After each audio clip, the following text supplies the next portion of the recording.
Hello friends, मैं doctor BP Singh आपका बहुत बहुत स्वागत करता हूं स्वामी विवेकानंद इंस्टीट्यूट में।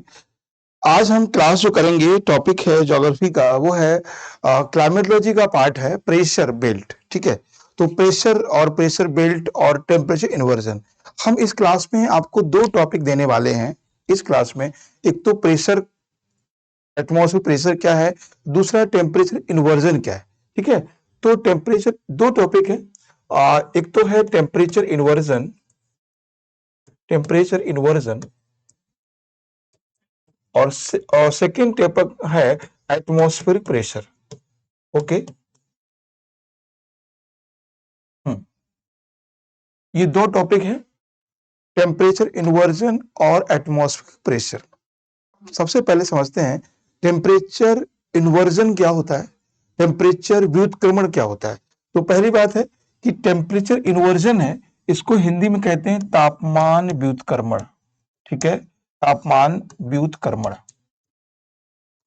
ये इसकी हिंदी है।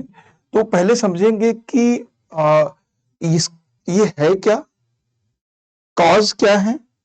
ठीक है, क्या है ये कॉज, क्या है इसका इम्पैक्ट क्या होता है। तो सबसे पहले देखें what is the temperature inversion. Okay, what is temperature inversion. ठीक है, ये है क्या। सेकंड बात है what is the causes of temperature inversion. Causes of temperature inversion, temperature inversion के कॉजेस क्या है और इसका इम्पैक्ट क्या होता है। What is the impact. Okay, impact क्या होता है।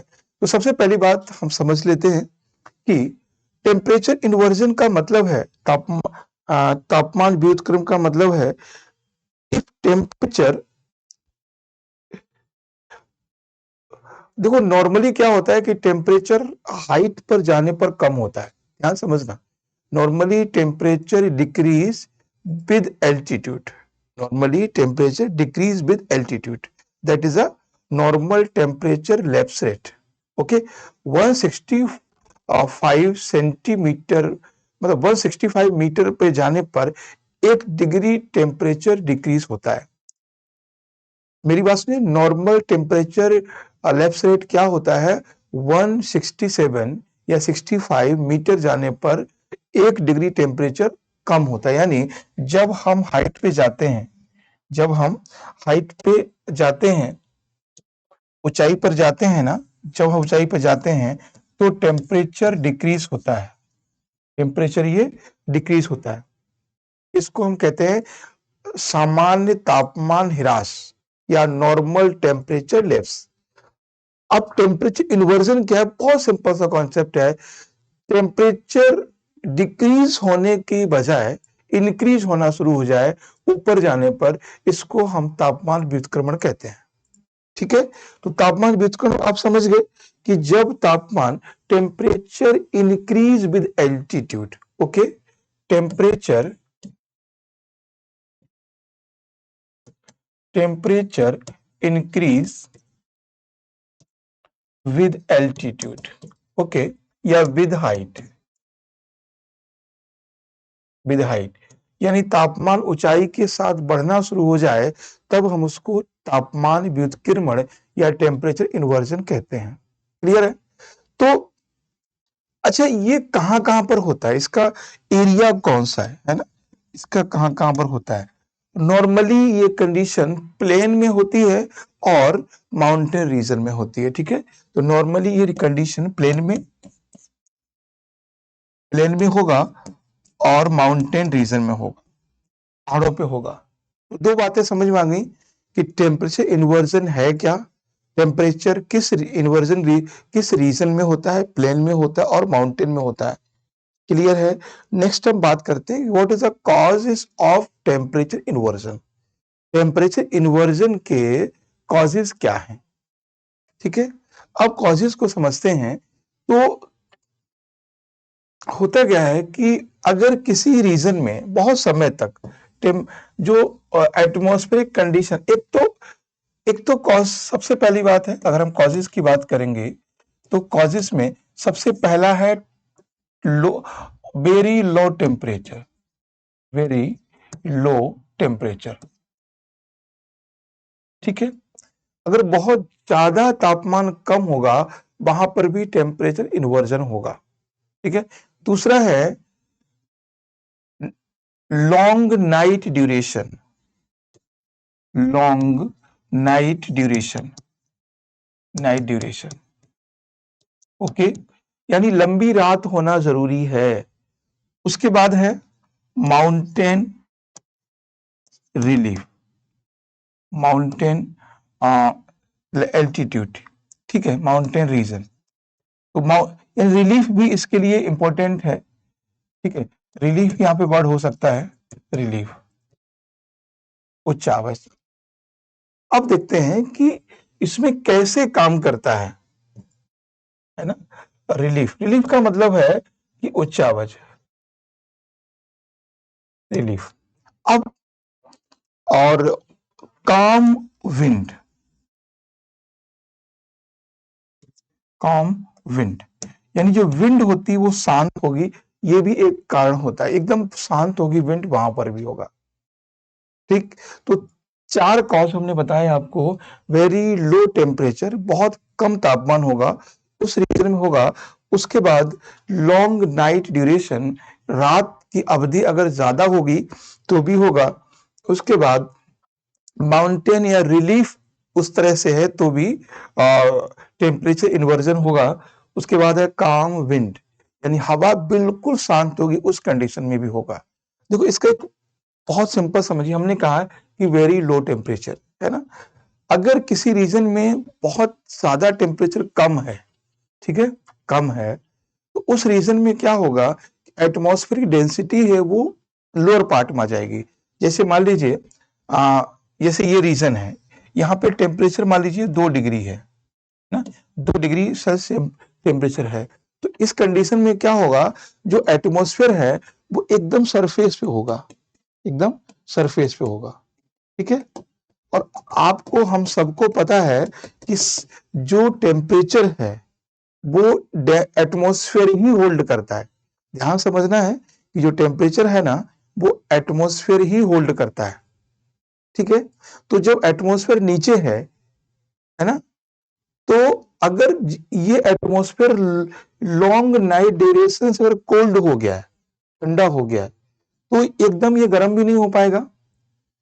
अगर गर्म नहीं हो पाएगा लेकिन ऊपर जाने पर गर्मी होगी, है ना।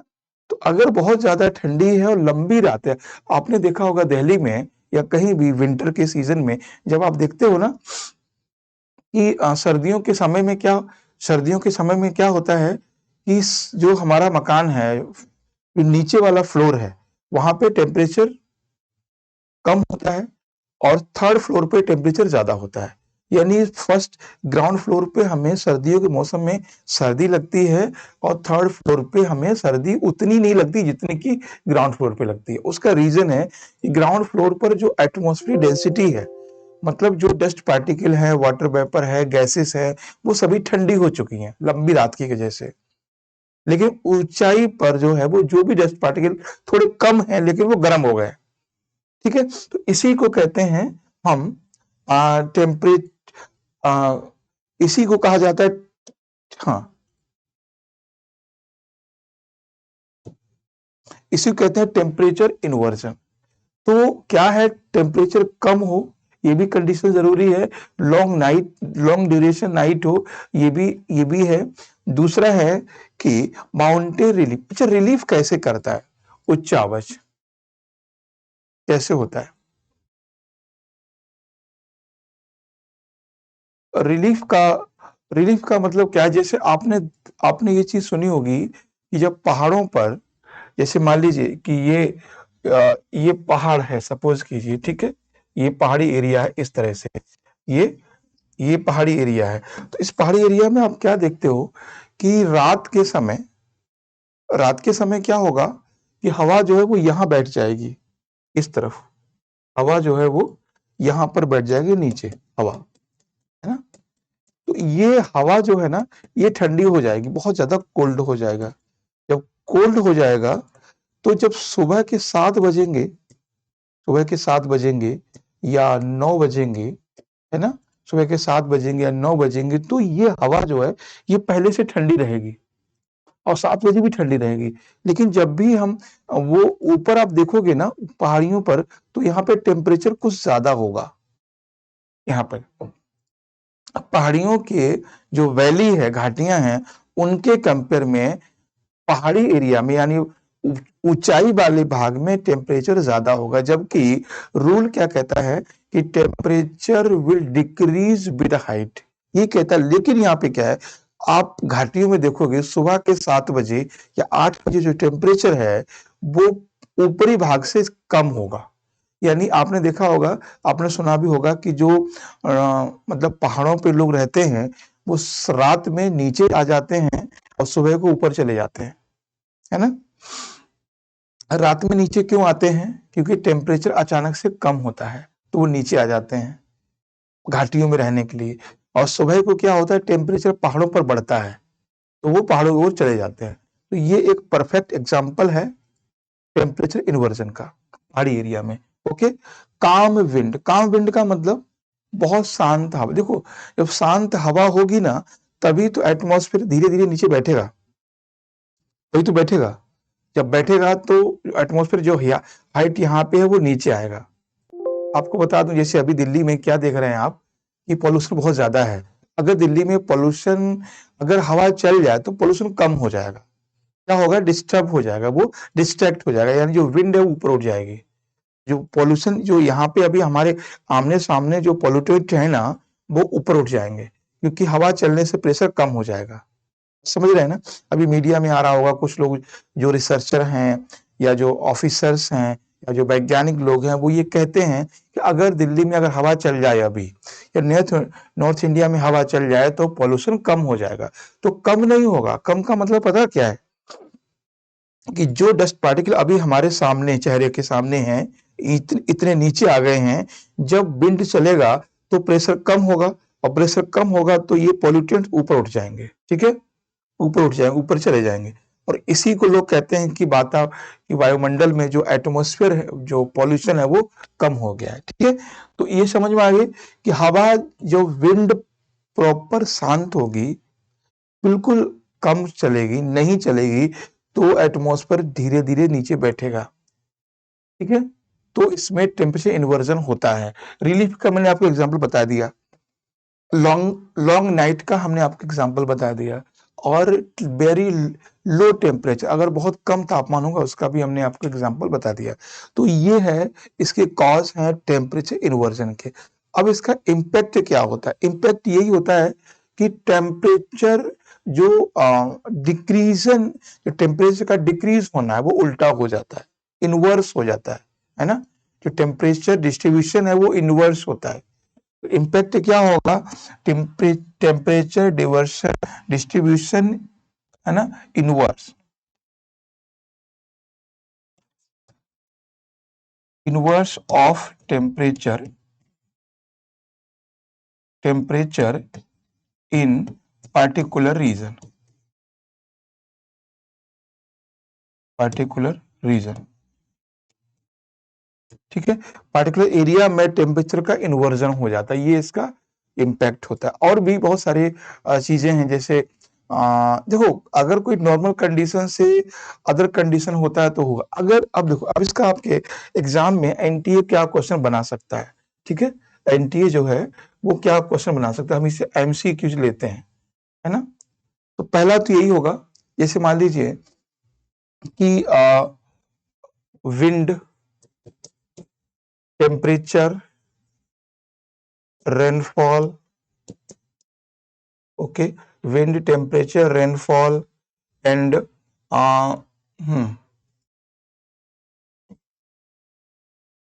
revolution of earth, of okay. Question बनेगा which is not cause of temperature inversion.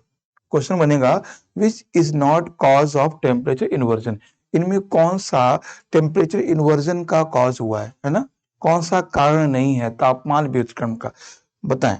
तो क्या इसका आंसर होगा, तो टेम्परेचर इन्वर्जन भी है, टेम्परेचर विंड भी है, टेम्परेचर टेम्परेचर हाँ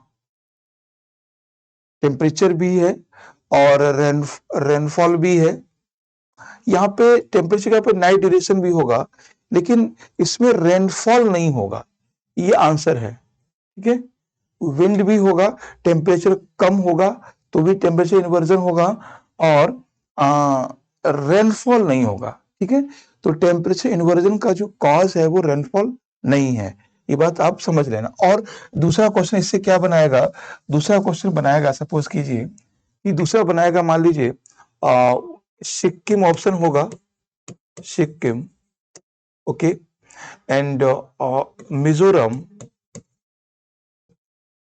Mizoram, Andaman Nicobar, Andaman Nicobar island, and Himachal Pradesh. Okay, question इसमें बनेगा कौन सा ऐसे स्टेट है जिसमें टेम्परेचर इन्वर्जन नहीं होगा, कौन सा स्टेट है जिसपे टेम्परेचर इन्वर्जन सबसे कम होगा, ये मान सकते हैं। होने के लिए माउंटेन होगा तो होगा ही, लेकिन सबसे कम कहाँ होगा टेम्परेचर इन्वर्जन, टेम्परेचर इन्वर्जन सबसे कम होगा, वो होगा यहाँ पर इस रीजन में, अंडमान निकोबार में।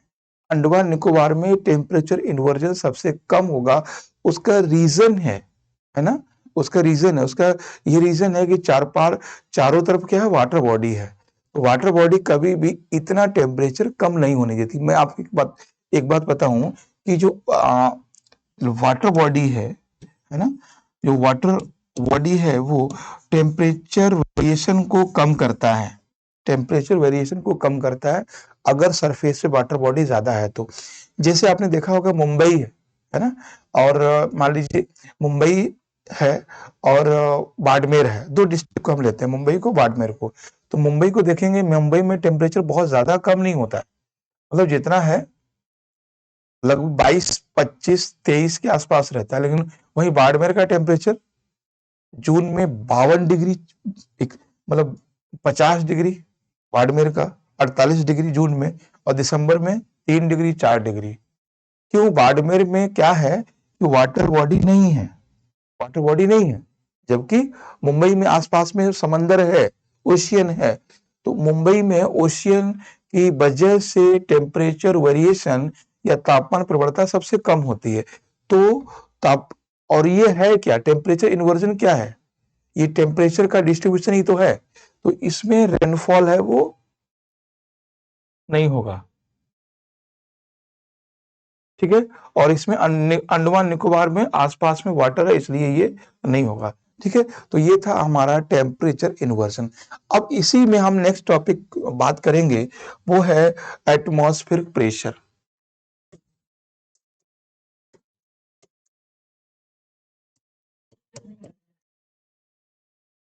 एटमॉस्फेरिक प्रेशर, वायुमंडलीय दाब। एटमॉस्फेरिक प्रेशर क्या होता है, एटमॉस्फेरिक बेल्ट क्या होती हैं, और कोरियोलिस फोर्स क्या है, वो सारी बातें समझेंगे यहाँ पे। ठीक है, तो एटमॉस्फेरिक प्रेशर वैसे तो सिंपल समझिए कि साइंस की भाषा में समझें तो, जैसे कोई भी अगर मास है, ठीक है, कोई भी मास है, ये अर्थ है ना, ये अर्थ है, अर्थ में क्या है, मास है, भार है। ठीक है, भार है, और हर वस्तु जिसमें भार है उसमें अपना एक अट्रैक्शन होता है, उसमें एक अपनी ग्रेविटी होती है, उसमें अपना एक गुरुत्वाकर्षण होता है। ठीक है, तो पृथ्वी का भी एक अपना ग्रेविटी है, अपना गुरुत्वाकर्षण है। तो ये क्या करता है कि आसपास की जो चीजें हैं उनको अपनी ओर खींचती है। ठीक है, अपनी ओर खींचता है ना। तो इसी वजह से पृथ्वी के चारों ओर एक मिक्सचर है, क्या है, गैस है, वाटर वेपर है, एंड डस्ट पार्टिकल है। ठीक है, कभी आपसे पूछेगा कि एटमॉस्फेयर प्रेशर का मतलब क्या होता है, कि pressure of atmosphere on earth surface. ठीक है, क्या है, प्रेशर ऑफ एटमॉस्फेयर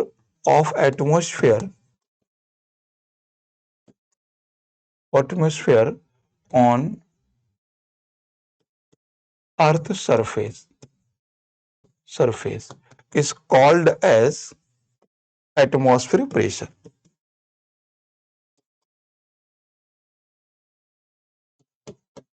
ओके, ये हो गया। तो एटमॉस्फेरिक प्रेशर क्या होता है?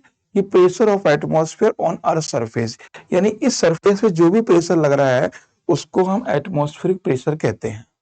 ठीक, अब इसमें तीन चीजें हैं, कौन कौन सी हैं? एक तो है डस्ट पार्टिकल, दूसरा है वाटर वेपर और तीसरा है गैस। ठीक है, तो तीन ही चीजें हैं जो इस पे प्रेशर या फोर्स मारते हैं, इसी को हम लोग एटमॉस्फेरिक प्रेशर कहते हैं। आपने ये चीज देखा होगा कि जैसे लोग जब से प्लेन में जाते हैं तो प्लेन में कहा जाता है कि जो इंक वाला पेन है उसको ना ले जाएं, क्योंकि ऊपर जाने पर प्रेशर कम होता है। जस्ट हमने अभी डिस्कस किया है कि जैसे जैसे हम हाइट पे जाते हैं एटमॉस्फेरिक प्रेशर का जो डेंसिटी है वो कम होता है। ठीक है, जैसे मान लीजिए पेन है, अगर इसमें इंक भरा हुआ है तो वो क्या है, प्रेशर की वजह से रुका हुआ है। लेकिन जैसे जैसे हम ऊपर जाएंगे हाइट पे प्रेशर रिलीज होगा, प्रेशर कम होगा। अगर प्रेशर कम होगा तो इंक है वो बाहर निकलेगी, अगर इंक बाहर निकलेगी तो वो हमारे कपड़े खराब करेगी। ठीक है, तो पहली बात समझिए कि पृथ्वी के चारों ओर एक एटमॉस्फेयर है, एक वायुमंडल है, वो पृथ्वी पर एक प्रेशर दे रहा है। और प्रेशर क्यों दे रहा है? Due to the attraction of earth या due to the gravity of earth, यानी पृथ्वी के गुरुत्वाकर्षण के कारण वो एक फोर्स दे रहा है। इसी को हम लोग एटमॉस्फेरिक प्रेशर कहते हैं। ओके, अब बात करते हैं कि आ, ये जो है इसके एटमॉस्फेरिक प्रेशर के कॉज क्या क्या है ना? अगर हम बात करेंगे कॉजेस कॉजेस की बात करेंगे तो कॉजेस तो यही है, ग्रेविटी ऑफ अर्थ, है ना, ग्रेविटी ऑफ अर्थ या mass of earth, mass of earth, okay, या atmosphere surrounding the earth, surrounding the earth. ठीक है, अच्छा एक बात मैं आपको बता दूं, ये तो सिंपल से कॉज हो गए, मैंने आपको बताया। अब बात करते हैं कुछ एटमॉस्फेयर प्रेशर को मेजर कैसे किया जाता है। मेजर में दो बातें समझना है कि एटमॉस्फेरिक प्रेशर की यूनिट क्या है और एटमॉस्फेरिक प्रेशर का मेजरमेंट किससे किया जाता है। तो एटमॉस्फेरिक प्रेशर की जो यूनिट है वो है बैरोमीटर। ठीक है, बैरोमीटर, है ना, बैरोमीटर, ये उसको इंस्ट्रूमेंट है, बैरोमीटर से इसको मेजर किया जाता है। अब प्रेजेंट किस में कहते हैं? वो कहते हैं मिली बार में। ठीक है, मिली बार में। तो थोड़ा सा देख लेते हैं कि what is the atmospheric measurement instrument. तो barometer, okay, barometer, barometer is a instrument या tool to measurement of atmospheric pressure, barometer, इसको हिंदी में ही बैरोमीटर कहते हैं। ठीक है, उसके बाद है यूनिट क्या है इसकी? यूनिट है मिली बार। ओके, मिली बार, यानी मिली बार में इसको प्रेजेंट करते हैं। जैसे ना टेम्परेचर को हम लोग कहते हैं डिग्री सेल्सियस, है ना, किलोग्राम को कहते हैं केजी, किलोग्राम को। ठीक है, और किसी को एमएल में, मिलीलीटर में प्रेजेंट करते हैं, तो इसको मिली बार में करते हैं। ठीक है, तो barometer is a instrument for the measurement of atmospheric pressure, यानी बैरोमीटर एक ऐसा यंत्र है जिससे वायु दाब मापा जाता है। और मिली बार एक ऐसी यूनिट है जिसमें वायु दाब को लिखा जाता है। ठीक है, अब बात करते हैं average atmospheric pressure of earth, average atmospheric pressure of earth. अच्छा, कितना हो सकता है प्रेशर ऑफ, एवरेज कितना होगा? एवरेज है 1013 मिली बार। ठीक है, ये पृथ्वी का एवरेज औसत तो वायुदाब है 1013 मिली बार। अगर हम इसको केजी में कन्वर्ट करें, केजी में कन्वर्ट करेंगे तो अराउंड 1.5 केजी होगा, 1.5 किलो के आसपास में होगा। लेकिन इससे कोई मतलब नहीं है क्योंकि ये लिखा ही नहीं जाता। लेकिन अगर किसी को समझाना हो कि 1013 मिली बार कितना होगा लगभग प्रेशर हमारी बॉडी पे एवरेज लगता है, वो लगभग 1.5 किलो का लगता है। यानी हम चारों तरफ से प्रेशराइज हैं एटमॉस्फेयर से। अगर वो एटमॉस्फेयर हट जाए तो हमारी पूरी बॉडी ब्लास्ट कर जाएगी, हमारी पूरी बॉडी ब्लास्ट कर जाएगी। तो हमारा जो शरीर है उसके लिए भी जरूरी है एटमॉस्फेरिक प्रेशर। ठीक है, तो कुछ बातें हमने आपको बताई हैं कि पहली बात, पहले तो हमने ये बताया है कि एटमॉस्फेरिक प्रेशर क्या होता है, दूसरी बात एटमॉस्फेरिक प्रेशर के कॉज क्या है, तीसरा मैंने बताया कि व्हाट इज द इंस्ट्रूमेंट, है ना, इंस्ट्रूमेंट क्या है, तो इंस्ट्रूमेंट बैरोमीटर है। फिर हमने कहा यूनिट क्या है, मिलीबार क्या है, तो मिलीबार यूनिट है। फिर हमने कहा एवरेज एटमॉस्फेयर क्या है, तो 1013 एवरेज एटमॉस्फेयर प्रेशर है। और एक चीज मैं और बताऊं आपको, जब भी एटमॉस्फेयर प्रेशर को मेजर किया जाता है वो सी लेवल से किया जाता है ऑलवेज। ठीक है, ऑलवेज ऑलवेज एटमॉस्फेयर प्रेशर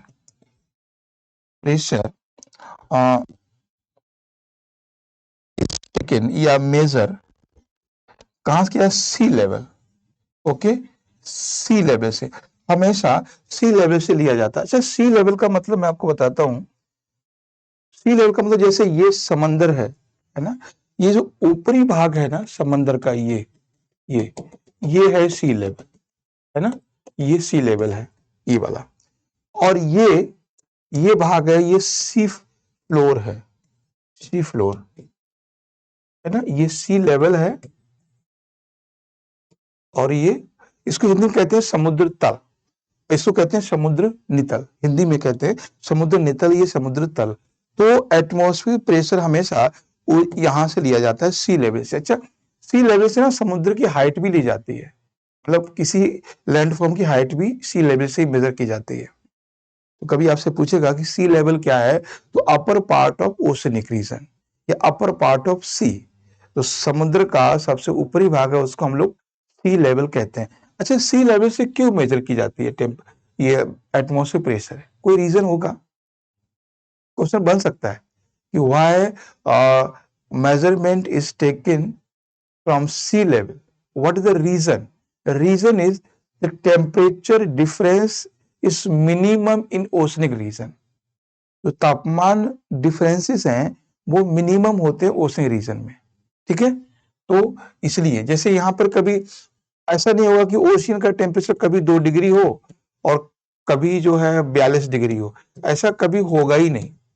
तो कैसे हम लोग एवरेज कैसे निकालेंगे ना, अगर हम एवरेज निकालना हो तो एवरेज हम निकालेंगे ओशियन से, क्योंकि ओशियन का टेम्परेचर मोस्टली एक जैसा रहता है। कितना रहता है, नॉर्मली टेम्परेचर 20 डिग्री, 20 से 24 डिग्री के आसपास रहता है।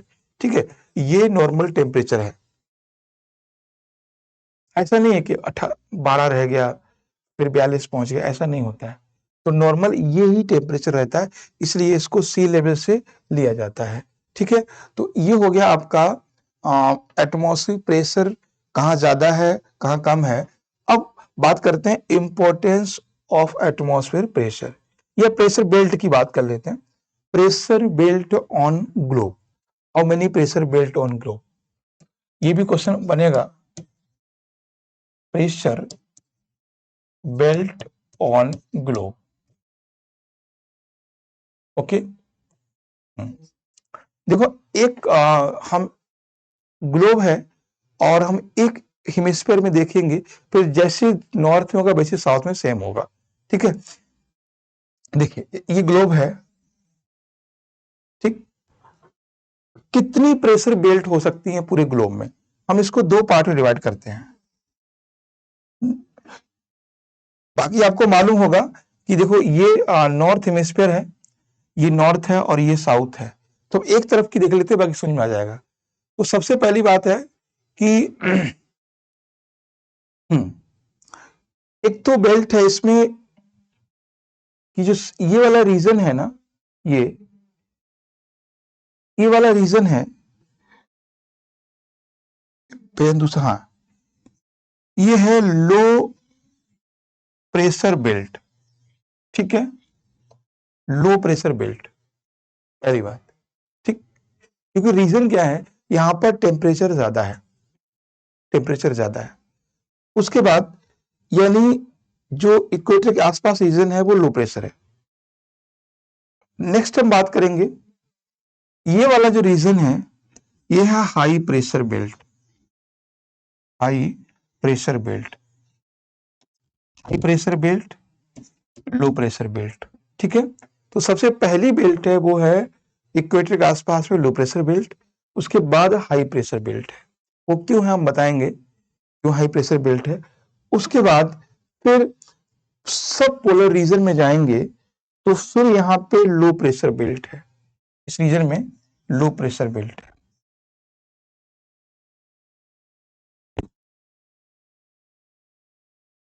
लो प्रेशर बेल्ट है।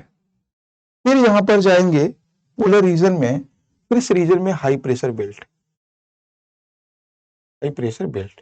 तो ये अब सेम यहां पर होंगे, सेम होंगे। तो आप समझ गए कि 3 इक्वेटर पर लो प्रेशर बेल्ट, इक्वेटर से आगे 30 डिग्री 24 35 30 के आसपास में high pressure belt, high pressure के बाद फिर लो प्रेशर बेल्ट, और फिर पोलर पे देखो एक बात ध्यान रखना, पोलर पे हमेशा हाई प्रेशर बेल्ट होगी। अच्छा, हाई प्रेशर लो प्रेशर का मतलब समझ रहे हैं? हाई प्रेशर का मतलब है जहां पर टेम्परेचर कम हो, टेम्परेचर कम हो, लो टेम्परेचर हो, और जो प्रेशर हो वो विंड का वो ज्यादा हो।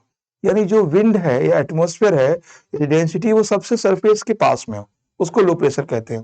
देखो, लो प्रेशर का मतलब हाई लो टेम्परेचर हमेशा नहीं होता है ना। ये जरूरी नहीं जहां पे लो प्रेशर हो वहां पे टेम्परेचर कम हो, और जहां जहां पे हाई प्रेशर हो वहां पे टेम्परेचर। देखो मोस्टली क्या होता है, जैसे हाई प्रेशर होगा तो मोस्टली देखा गया है टेम्परेचर कम होता है। एक एक कॉन्सेप्ट समझाते हैं, जैसे मान लीजिए ये सरफेस है, ठीक है, ये सरफेस है, और सरफेस के पास में यहाँ पर डस्ट पार्टिकल है, यहाँ पर एटमॉस्फेयर हम मानते हैं, दोनों को देखिए, ठीक है, एटमॉस्फेयर है ये। एक रीजन है दूसरा, सेम बता देते हैं, समझ में आ जाएगा आपको। एक रीजन ये है, इस रीजन में आप देखिए यहाँ पे एटमॉस्फेयर है वो यहाँ पर है, इतनी ऊंचाई पर है, ठीक है, ये इतनी ऊंचाई पर है। तो दोनों रीजन को आप देखेंगे कि एक ए है और एक बी है, ठीक है। अब देखो इसको ध्यान समझिएगा, ए वाला रीजन है ना, ये है हाई प्रेशर, और बी वाला है लो प्रेशर। उसका रीजन है कि ए वाला जो है वो सरफेस के बिल्कुल पास में है, और जो बी वाला है वो सरफेस से काफी ऊंचाई पर है, ठीक है। बी वाला है वो सरफेस से काफी ऊंचाई पर है। तो अब इसको आप समझ गए होंगे, अगर एटमॉस्फेयर की डेंसिटी सरफेस के बिल्कुल करीब है तो हाई प्रेशर है, और सरफेस से अगर ऊंचाई पर है तो वो लो प्रेशर है, ठीक है। अब इसमें क्या होता है कि मोस्टली ये देखा गया है कि प्रेशर कम, दो प्रेशर अगर मान लीजिए टेम्परेचर कम होता है तब भी प्रेशर कम होता है, तो प्रेशर ज्यादा होता है। नॉर्मली कंडीशन में क्या होता है, अगर टेम्परेचर कम होगा, ठीक है, टेम्परेचर कम होगा तो प्रेशर क्या होगा, ज्यादा होगा। ओके, प्रेशर ज्यादा होगा, यही समझ लेना। जब टेम्परेचर कम होगा तो प्रेशर ज्यादा होगा। जैसे दिल्ली में अभी सर्दियां आ रही हैं, नॉर्थ इंडिया में सर्दियां आ रही हैं, तो एटमॉस्फेयर नीचे बैठेगा ना तो टेम्परेचर कम होगा। लेकिन ये हर जगह सही नहीं होता है, एक बात ध्यान रखना। जब हम पहाड़ों पे जाते हैं ना तो चलो वो बात समझेंगे। और उसके बाद अगर टेम्परेचर इंक्रीज होता है, टेम्परेचर अगर इंक्रीज होता है तो प्रेशर डिक्रीज होगा,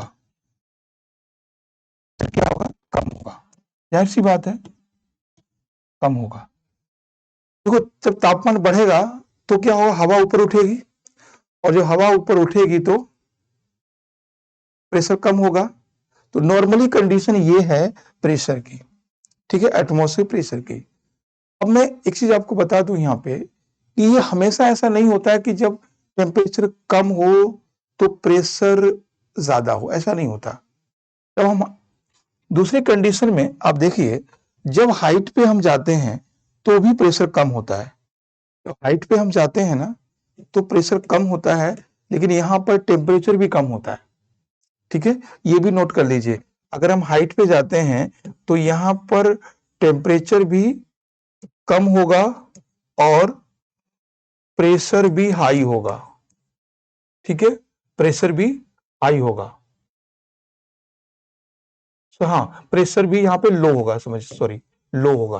टेम्परेचर भी कम है और प्रेशर भी कम है, दोनों चीजें कम है। अच्छा, ऐसा क्यों होता है पहाड़ों पे? ताप मोस्टली हमने क्या पढ़ा, तापमान जब कम होगा तो प्रेशर ज्यादा होगा, लेकिन यहाँ पे क्या आ रहा है, टेम्परेचर कम हो रहा है। उसका सिंपल सा रीजन समझिए।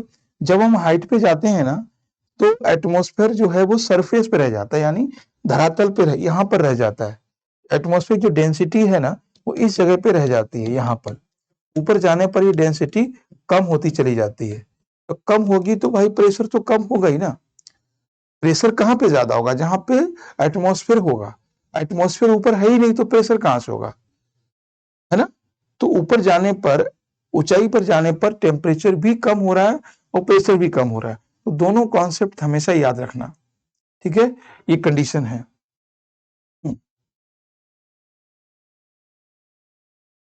ठीक है, तो ये है प्रेशर बेल्ट में। और बाकी जो नेक्स्ट हमारा पार्ट रहेगा क्लास में, वो हम देखेंगे। नेक्स्ट हम लोग इसी पार्ट में करेंगे, पार्ट सेकंड रहेगा, वो होगा प्रेशर एंड विंड्स। नेक्स्ट जो हमारा पार्ट रहेगा वो प्रेशर एंड विंड्स का रहेगा।